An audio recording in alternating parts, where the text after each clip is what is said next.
Oke, hari ini kita akan belajar mengenai teknik analisa yang saya gunakan dalam memilih saham. Teman-teman, memang dalam proses analisa, memang seringkali setiap orang itu berbeda-beda tergantung cara dan filosofi yang dia miliki sendiri. Oke, saya akan buat satu judul di sini adalah cara pemilihan saham yang tepat versi saya. Jadi uh, saya rasa ini menjadi sebuah pembelajaran buat kita ya, bagaimana cara memilih saham. Tidak seharusnya saya memaksakan Anda untuk setuju dengan apa yang saya pikirkan, tetapi ini bisa menjadi salah satu alternatif yang mungkin teman-teman belum kepikiran gitu ya, terkait analisa saham yang diberikan.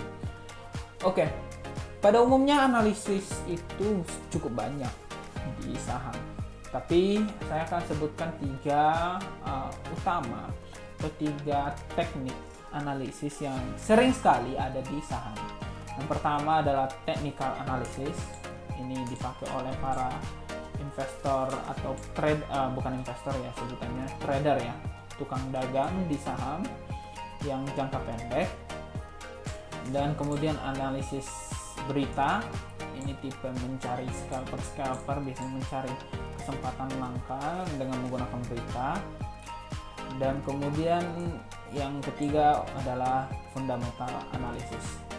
Oke teman-teman, di sini saya akan sebutkan bahwa analisis ini punya keunikan masing-masing. Bagi saya ini 40% penilaian bagi saya untuk analisis yang tipe teknikal. Kemudian ini juga 40% penilaian saya ya. Jadi ini juga 40% harusnya penilaian saya terkait dua analisa ini. Saya hapus saja yang ini.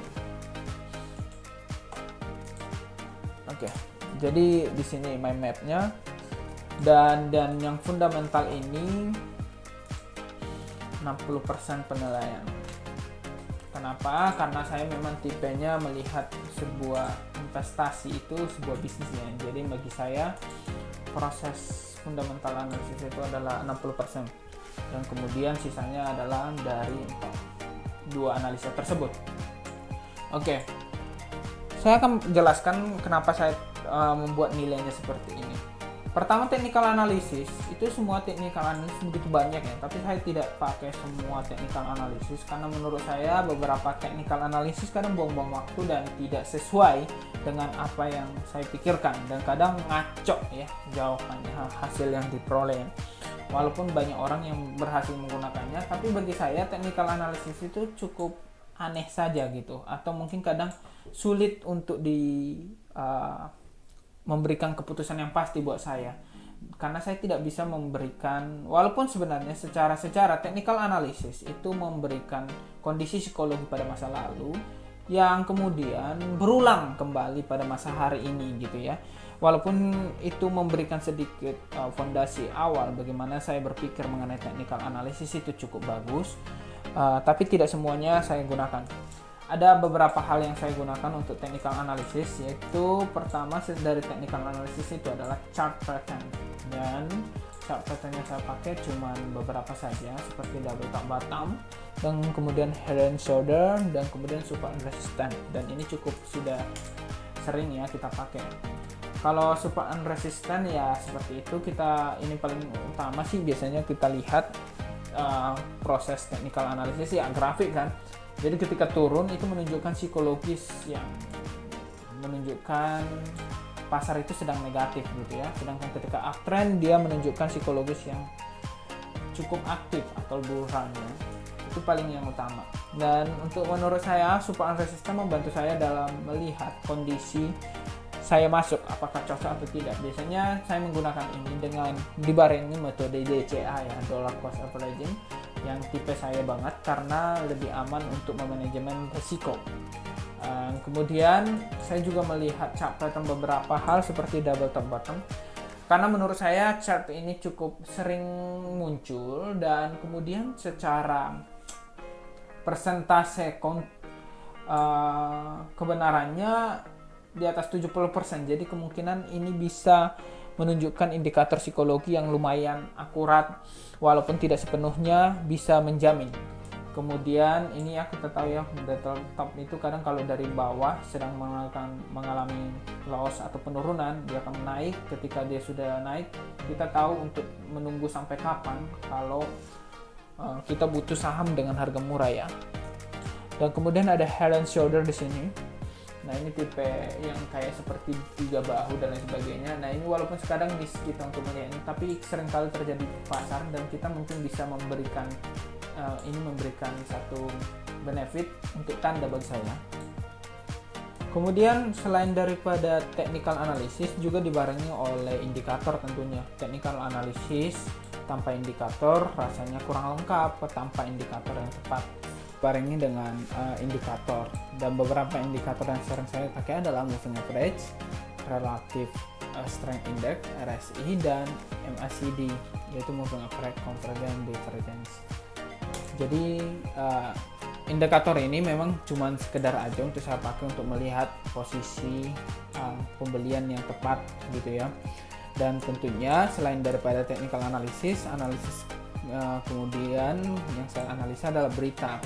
Biasanya berita-berita ini mulai dari market sentiment, kemudian ada pengumuman perusahaan, dan ekonomi indikator itu akan mempengaruhi pergerakan harga saham walaupun sifatnya jangka pendek.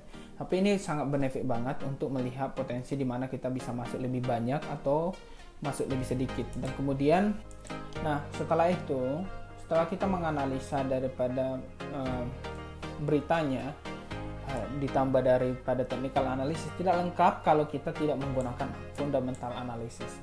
Jadi fundamental analysis ini adalah the best yang menurut saya bagus untuk kedepannya.